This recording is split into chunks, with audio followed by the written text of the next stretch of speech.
The Grand Assembly Hall of Station Viridian was the largest room Katie Brooks had ever seen. The ceiling rose so high that clouds of vapor drifted near the top, lit by floating lights that changed color depending on which species was speaking. Tonight, no one was speaking. Tonight was a celebration. Katie stood near a table covered with food she could not identify. Some of it moved. Some of it glowed. She decided to stick with the water, which at least looked normal. Even if it was slightly purple. She had been Earth's ambassador to the Galactic Council for only 6 months.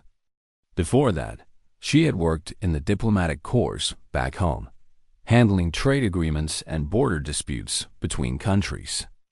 Now she handled trade agreements and border disputes between species that breathed methane or communicated through changing the color of their skin. It was.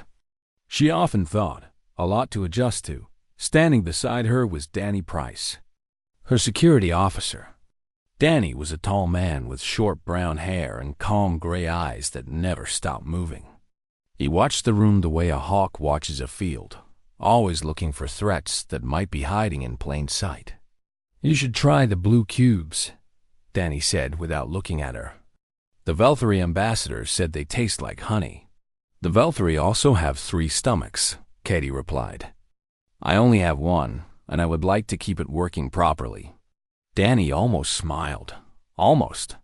The hall was filled with aliens of every shape and size. The Velthary were tall and thin, with skin that glowed in soft patterns of light. They were one of the oldest species in the council, and they moved through the crowd like royalty, which, in a way, they were. The Crithians looked like giant insects, with hard shells and many legs. But they were actually quite friendly once you got past the clicking sounds they made when they laughed. The Morvacs were huge, nearly 3 meters tall, with gray skin like stone and voices so deep, Katie could feel them in her chest. But there was one group that made everyone nervous. And Katie noticed that the other species kept their distance from them. The Sindari.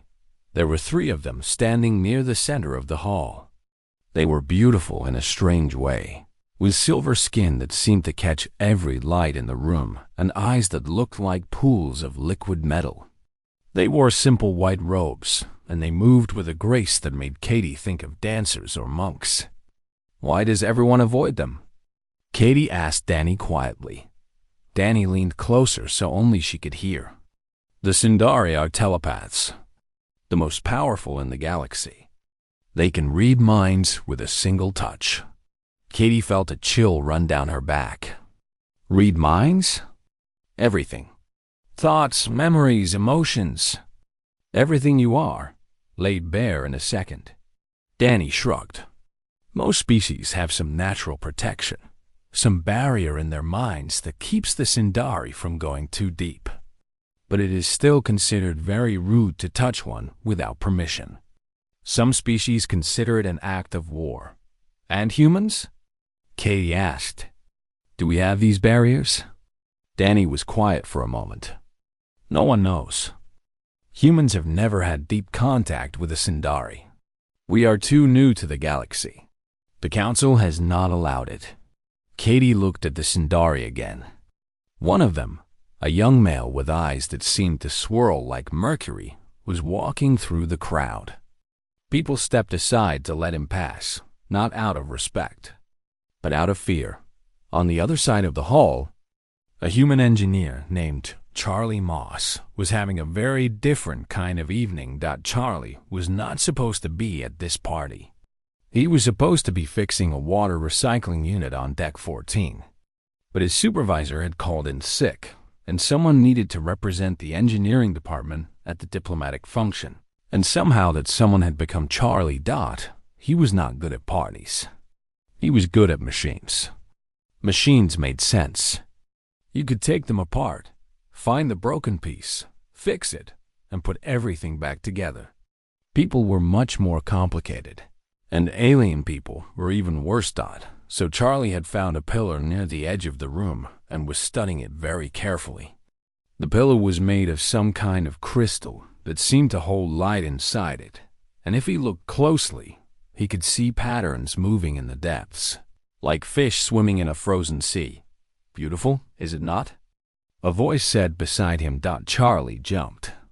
He had not heard anyone approach. Standing next to him was one of the Sindari, the young one with the swirling eyes. Up close, Charlie could see that the alien's skin was not just silver, but seemed to contain thousands of tiny lights, like stars trapped beneath the surface. "Sorry," Charlie said, his heart beating fast. "I did not mean to stare. At the pillar, I mean. Not at you. I was looking at the pillar." The Sindari tilted his head in a way that might have been amusement. "I am Velith. And you are a human." Charlie Moss, engineer. He was talking too fast. He always talked too fast when he was nervous. "I fix things. Machines, mostly. Sometimes plumbing. Not very exciting. All work has value," Velith said. "May I ask you something?" Charlie nodded, not trusting his voice. What does it feel like? Being human? It was such a strange question that Charlie did not know how to answer. "It feels normal? I do not know how to describe it. What does it feel like being Sindari?" Velith smiled, or at least made an expression that looked like a smile. "That is fair. Forgive me. My curiosity sometimes overcomes my manners." He turned to walk away, and that was when everything went wrong. A Krithian waiter carrying a tray of drinks stumbled. The tray went flying. Velith stepped back to avoid the spill and tripped over his own robe. He fell forward, arms reaching out to catch himself. Charlie moved without thinking. He reached out and caught the falling alien, their hands pressing together, palm against palm. For 3 seconds, nothing happened. Then Velith's eyes went wide. Wider than should have been possible. His mouth opened, but no sound came out. His whole body began to shake, and the lights under his skin flashed, wildly like a storm was happening inside him. Then he screamed. It was not a sound Katie had ever heard before. It was pain and terror and something else, something she could not name. The scream filled the hall and echoed off the high ceiling and made everyone freeze in place. Velith collapsed to the floor, still screaming, his body twisting in ways that looked wrong. Charlie stood over him, his hands still extended, his face pale with shock. "What did you do?" Someone shouted. "I did not do anything," Charlie said, his voice shaking. "I just caught him. I just touched his hand." The other 2 Sindari rushed forward. The crowd pulled back. Security officers began pushing through the mass of bodies. And in the center of it all, Velith continued to scream, his mercury eyes fixed on Charlie Moss with an expression of absolute terror. The party was over. The real trouble was just beginning. The screaming stopped, but the silence that followed was worse. Charlie Moss stood frozen in place, afraid to move, afraid to breathe. Around him, the crowd had pulled back to form a wide circle, and every eye in the room was fixed on him. Some of those eyes were filled with fear. Others were filled with anger. None of them were friendly. On the floor, Velith had finally stopped shaking. The 2 other Sindari knelt beside him, their hands pressed against his temples, their silver faces tight with concentration. A shimmering wall of light surrounded the 3 of them, some kind of barrier that Charlie did not understand. Katie pushed her way through the crowd, Danny right behind her. She had seen diplomatic incidents before, but nothing like this. Nothing that made an entire room full of aliens look at a human like he was a monster. What happened? She demanded, keeping her voice calm and professional, even though her heart was racing. "Your human attacked a Sindari delegate," growled a voice like thunder. The Morvax chief of security, a mountain of gray muscle named Grundok, pushed through the crowd. He was nearly 3 meters tall, and his eyes burned with barely controlled rage. "He must be detained immediately." "I did not attack anyone," Charlie said, his voice high and thin. He fell. I caught him. That is all I did. You touched a Sindari without permission, Grundok said. That alone is a crime in 17 systems. It was an accident. Danny stepped forward, placing himself between Grundok and Charlie. He was half the Morvax's size, but he did not back down. Everyone saw what happened. A waiter tripped, Velith fell, and Charlie caught him. There was no attack. There was no intent to harm. Intent does not matter, Grundok said. Result matters. A Sindari lies broken on the floor. A human stands over him. The connection is clear. The connection is circumstance, not causation, Katie said.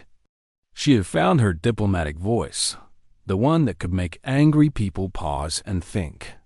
Before we make any decisions, we need to understand what actually happened. The Sindari themselves have not yet spoken.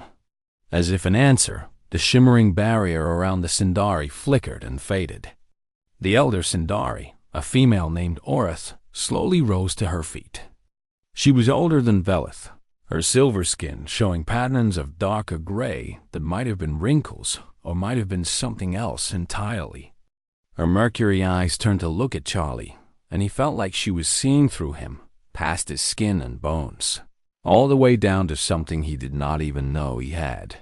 He is stable, Orith said. Her voice was soft but carried through the silent hall. Velith will recover. A wave of relief passed through the crowd, but it was followed quickly by confusion. If Velith was going to be fine, why had he screamed like that? Why had his body twisted and shaken, as if something was tearing him apart from the inside? What happened to him? Katie asked. Orith was quiet for a long moment. When she spoke again, her voice was strange, filled with emotions Katie could not identify. He touched a human mind. I do not understand, Katie said.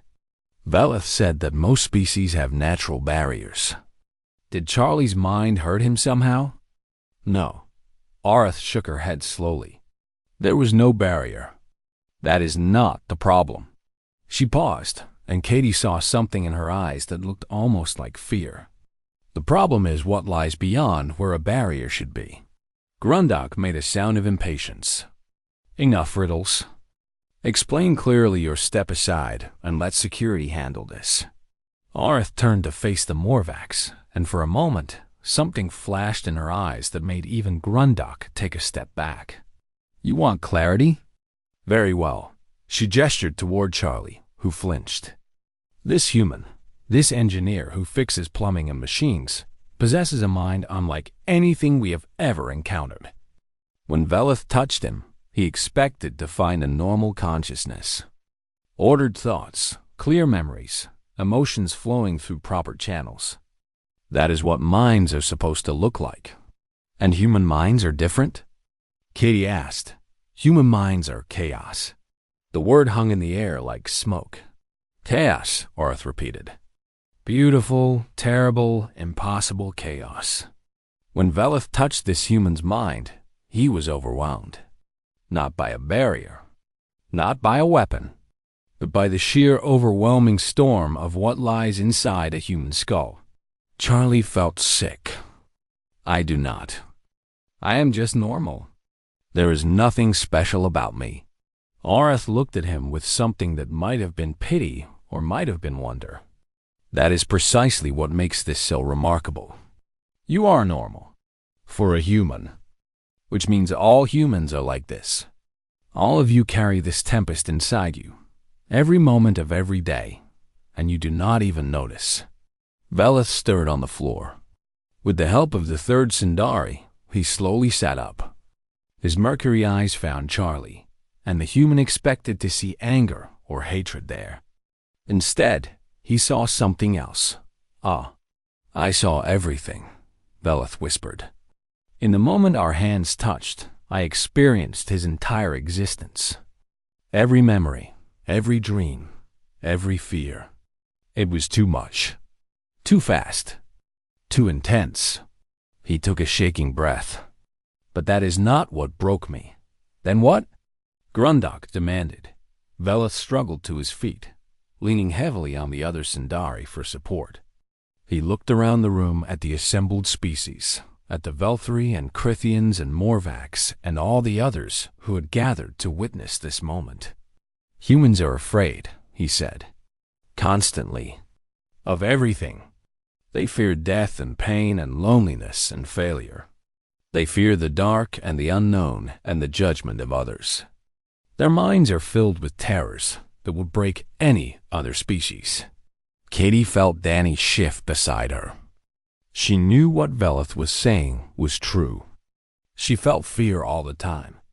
She just never thought about it as unusual. But they do not break, Veleth continued, his voice growing stronger. They feel the fear, and they keep going. They experience the terror, and they push through it.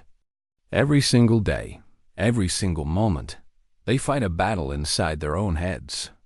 And they win. Over and over and over again, they win. He took a step toward Charlie, who resisted the urge to back away. When I touched your mind, I felt your fear. You were afraid of being at this party. Afraid of saying the wrong thing. Afraid of embarrassing yourself. Afraid of 100 small things that should have paralyzed you. Charlie swallowed hard. That is just normal. Everyone feels like that. No, Veleth said. Everyone does not. Other species feel fear when there is danger. Humans feel fear always. And yet you function. You build civilizations. You create art. You explore the stars. His voice dropped to a whisper. What are you? The question echoed through the hall, and Katie realized that everyone was waiting for an answer. Not just to what had happened to Veleth, but to something bigger. Something that might change everything. She looked at Charlie, this ordinary engineer who had accidentally revealed something extraordinary. He looked back at her, confused and scared, and completely out of his depth. Just a normal human. And that, apparently, was the most terrifying thing in the galaxy. The emergency session of the Galactic Council began 2 hours after the incident. The great chamber was round, with seats rising in tiers like a stadium, and every seat was full. Species that had been enemies for thousands of years now sat side by side, united by curiosity and concern. At the center of the room, in a circle of harsh white light, sat the human delegation. Katie Brooks felt like a specimen under a microscope. She sat straight in her chair, her hands folded in her lap, her face carefully neutral. Beside her, Danny Price maintained his usual calm, though she could see the tension in his shoulders. And next to Danny, looking like he wanted to disappear into the floor, sat Charlie Moss. Charlie had not spoken since they left the party. He just stared at his hands, turning them over and over as if seeing them for the first time. Those hands had touched the Sindari and nearly broken him. Those hands, attached to an ordinary man who fixed water recyclers and did not like parties. High Counselor Yeveth called the session to order. The old Velthari's bioluminescent patterns had faded to a pale gold that Katie had learned meant deep concern. He spoke in the formal language of the council, his words translated into a dozen different tongues by the devices everyone wore. This emergency session has been called at the request of the Sindari delegation. The events of this evening require explanation and discussion. Delegate Arath, you may speak. Arath rose from her seat in the Sindari section. She looked tired, Katie noticed. Whatever had happened to Veleth, she had felt some part of it. All the Sindari were connected, in ways that other species did not fully understand. Thank you, High Counselor. Arath's voice carried through the chamber. For 10,000 years, the Sindari have studied the minds of every sentient species in the known galaxy. We have created a complete catalog of mental patterns, from the crystalline thoughts of the Palathi to the swarm consciousness of the Crithian hives.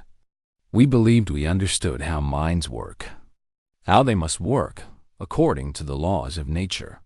She paused, letting her words settle. Tonight, we learned that we were wrong.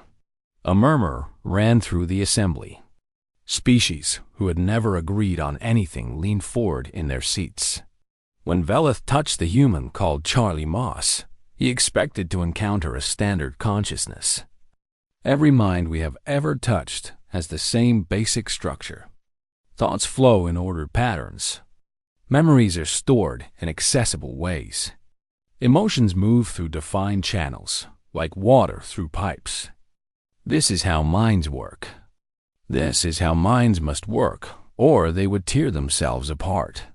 Aurath turned to look at the human delegation, and her mercury eyes seemed to glow in the harsh light. Human minds do not work this way. And how do they work? Asked Counselor Tyrek of the Crithians. His mandibles clicked with nervous energy. They should not work at all, Aurath said simply. What Velith found inside the human was not a mind as we understand it. It was a storm, a hurricane of thoughts and fears and hopes and memories, all spinning together in constant chaos. There were no ordered patterns, no defined channels, just endless churning motion. She raised a hand, and suddenly the chamber was filled with light. A projection appeared in the air above the central circle, and Katie realized with a shock that she was looking at a representation of Charlie's mind as the Sindari had experienced it. Thought it was beautiful and terrifying. Colors swirled and collided. Shapes formed and dissolved in moments. Streams of light tangled together in impossible knots before breaking apart and reforming into new patterns. It looked like a galaxy being born, or perhaps a galaxy dying. It looked like chaos given form. This is what exists inside every human, Aurath said. This is what they carry with them every moment of every day. Charlie stared at the projection with wide eyes. That is what my thoughts look like? That is what your entire consciousness looks like, Aurath replied. Most species would be driven mad by such disorder in moments. Their minds would collapse under the strain. And yet, humans function. They think. They reason. They create and build and love and dream. Her voice softened. How? Velith stood slowly. He was still weak, but his voice was steady. I know how, he said. I saw it when I touched him. There is something at the center of the storm. Something that holds everything together. The projection shifted, zooming in on what appeared to be the heart of the chaos. There, amid all the swirling madness, was a point of stillness. A core of something solid that refused to move, no matter how hard the storm raged around it. We call this the human anchor, Velith said. It is not a natural formation. It is not a genetic gift. It is something that humans build for themselves, piece by piece, from the moment they are born. It is made of will, pure, stubborn, impossible will. I do not understand, said Grundok. The Morvax had been quiet since the session began, his earlier anger replaced by something like confusion. Will is not a substance. You cannot build with it. Humans can, Velith said. They take their determination and their stubbornness and their refusal to give up, and they forge it into something stronger than any barrier we have ever encountered. This anchor does not protect them from the chaos of their minds. It lets them live with it. It lets them function in the middle of a storm that would destroy any other species. Katie found herself speaking without planning to. We do not feel like we are in a storm. We just feel normal. That is because you have never known anything else, Aurath said gently. You were born into the hurricane. You have lived your entire lives fighting to stay standing. You do not notice the wind anymore because it has always been there. A heavy silence fell over the chamber. The projection continued to swirl above them, a constant reminder of what lay hidden inside every human skull. Finally, Counselor Tyrek spoke. What does this mean for the Council? For our alliance with the humans? Aurath exchanged a look with Velith before answering. It means that we have fundamentally misunderstood humanity since the day we met them. We thought they were young and weak, a new species still finding their place in the galaxy. We were wrong. They are not weak. They are strong in ways we cannot begin to measure.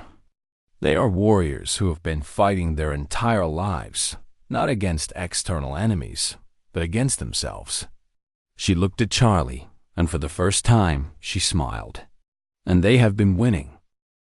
The days that followed the emergency session were unlike anything Katie Brooks had experienced in her diplomatic career. News of the incident spread through the station like fire through dry grass. Within hours, every species on Viridian knew what had happened at the party. Within a day, the story had reached 100 different worlds. Within a week, humans had become the most talked about species in the galaxy. And not in the way they expected. Katie had thought there would be fear.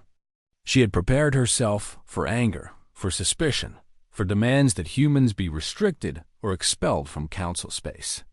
Instead, she found something else entirely. Curiosity. Everywhere she went, aliens stopped to stare at her. Not with hostility, but with wonder. They looked at her the way children look at magic tricks, trying to understand how something impossible could be real. Some of them tried to talk to her, asking questions she did not know how to answer. What does fear feel like?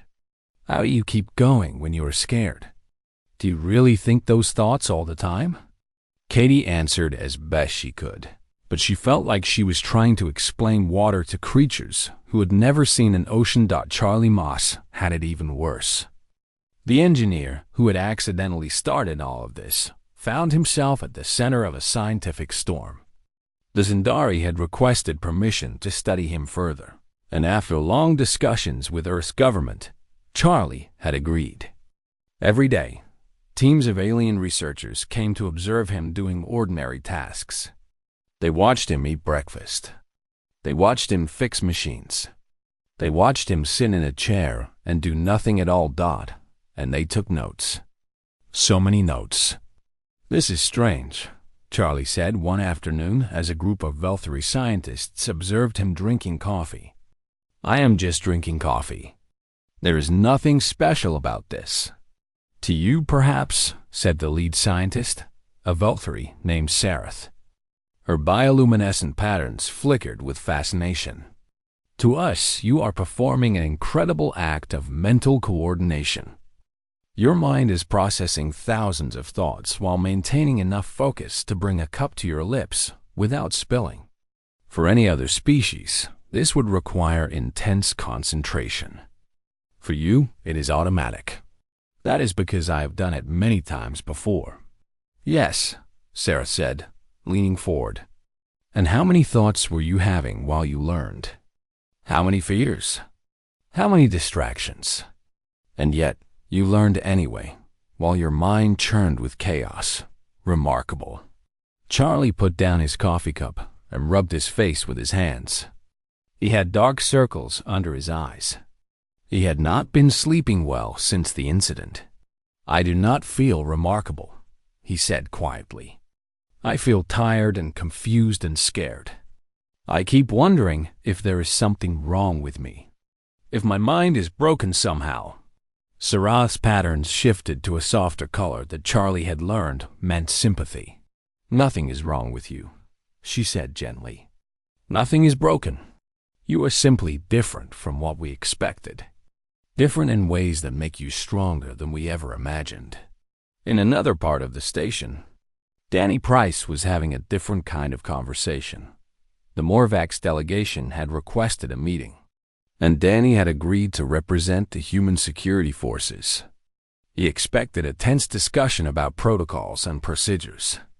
What he got was something else entirely.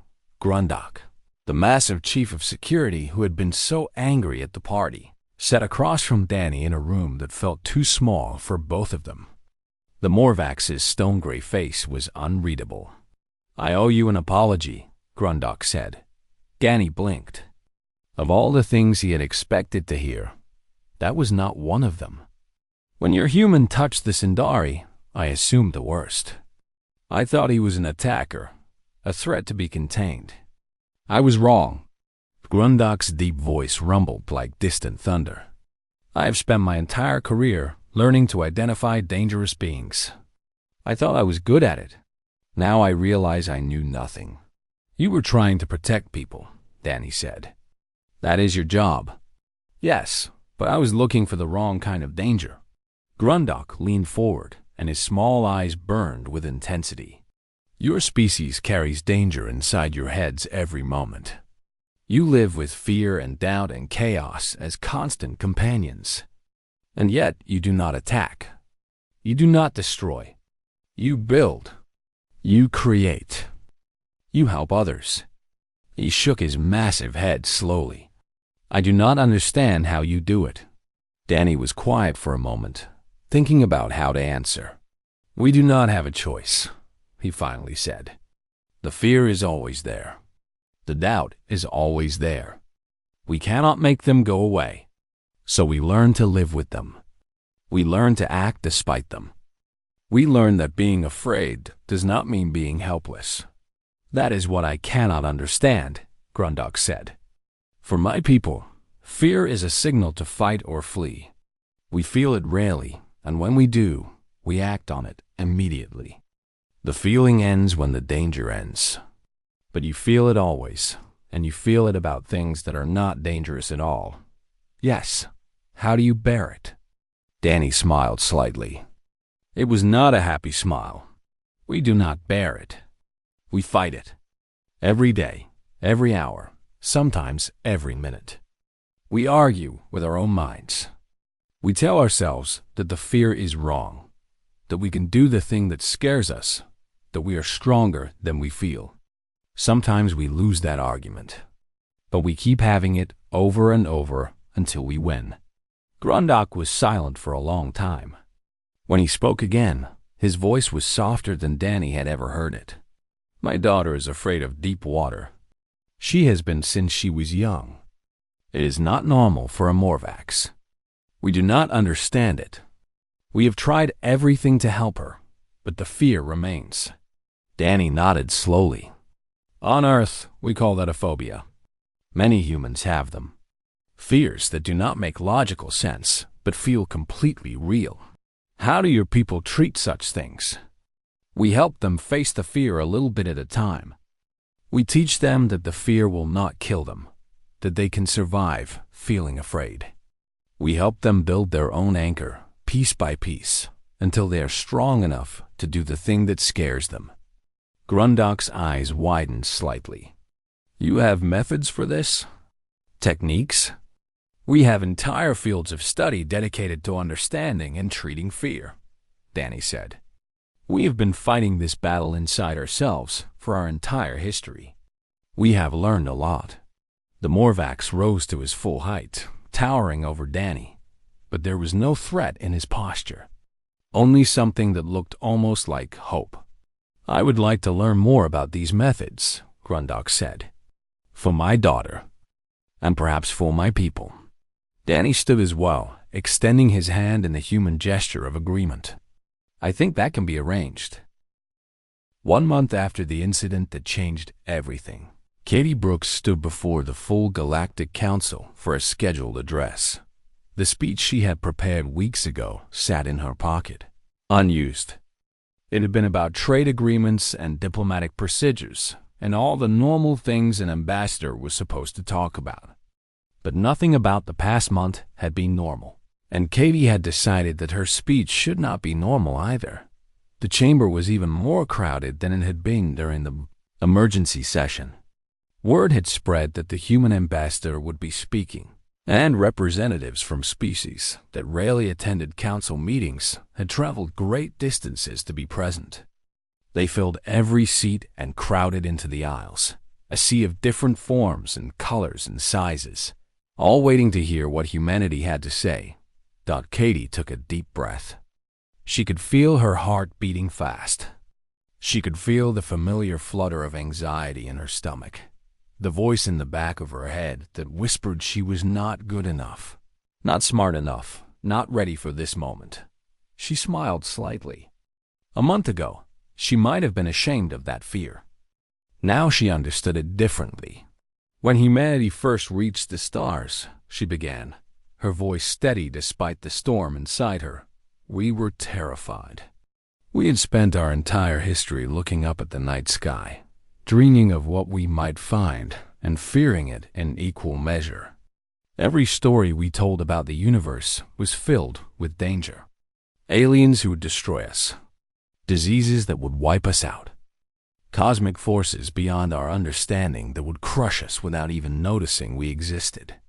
She paused, looking around the chamber at the dozens of different species watching her. We expected the worst. We prepared for it. We built our ships with weapons and shields and escape pods. We trained our crews to fight and to run and to survive against impossible odds. We came to the stars, ready for war. In the human section, Charlie Moss sat between Danny Price and a group of other humans who had come to support their ambassador. Charlie still looked uncomfortable with all the attention, but there was something different about him now. Something stronger. The past month had changed him in ways he was still trying to understand. Instead of war, Katie continued, we found a galaxy full of people. Different shapes, different bodies, different ways of thinking. But still people. Beings who wanted the same things we wanted. Safety, prosperity, connection, understanding. We were relieved. We thought we understood our place. Newcomers in an established order, eager to learn, grateful to be welcomed. She lowered her eyes for a moment. We were wrong about that too. The chamber was completely silent. Even the species that usually clicked or hummed or vibrated fell still. The events of this past month have taught us something important. We did not know we were different. We did not know our minds were unusual. The fear we feel, the constant struggle, the storm inside our heads that never stops. To us, that was just what being alive felt like. We assumed everyone experienced existence the same way. We never imagined that our normal was extraordinary. In the Sindari section, Arth watched with her mercury eyes. Over the past weeks, she had spent many hours talking with humans, trying to understand how they could carry such chaos inside them and still function. She had learned a great deal, but she suspected she had only scratched the surface. Beside her, Vela sat with his hands folded in his lap. He had fully recovered from the incident, but he was not the same person he had been before. Touching Charlie's mind had changed something in him. He had felt human fear, human doubt, human determination. And somehow, impossibly, he had survived it. I stand before you today not to explain what we are, Katie said. I am not sure we fully understand it ourselves yet. I stand here to make a promise. She straightened her shoulders and lifted her chin. Humanity has been fighting battles since before we could write our own names. Not battles against enemies or monsters, but battles against ourselves. Against our fears and doubts and the endless voice that tells us we are not good enough, not strong enough, not worthy of success. We have been fighting that battle every day of our existence, and we have been winning it, one moment at a time. Our voice grew stronger, filling the chamber. We brought that fight with us to the stars, not because we wanted to, but because we could not leave it behind. It is part of who we are. It is woven into the fabric of our consciousness. And now we know that this constant struggle, this exhausting, endless battle, has made us something unique in the galaxy. She looked at the Morvax section, where Grundok sat with his stone face and his complicated feelings. She looked at the Crithians, clicking softly among themselves. She looked at the Velthari, their lights flickering with emotion. We do not consider ourselves special. Every human in this room right now is fighting battles you cannot see. We are worried about the impression we are making. We are thinking about loved ones back home. We are struggling with self-doubt and fear and 100 small anxieties that never fully quiet down. This is our normal. This is what it means to be human. Charlie felt tears prick at his eyes. He had spent the past month feeling like a freak, like something had been exposed about him that should have stayed hidden. But listening to Katie, he realized that what had been revealed was not a flaw. It was the truth of what every human carried inside them, the weight they bore every single day without even realizing it. "We came to the stars hoping to find peace," Katie said. "We did not realize we already carried something more valuable. The ability to endure without it. The strength to keep going when everything inside us screams to stop. The stubbornness to stand up again after we fall, and again, and again, until standing is no longer an effort but a habit." She smiled, and it was a real smile, warm and genuine despite the fear that still churned in her stomach.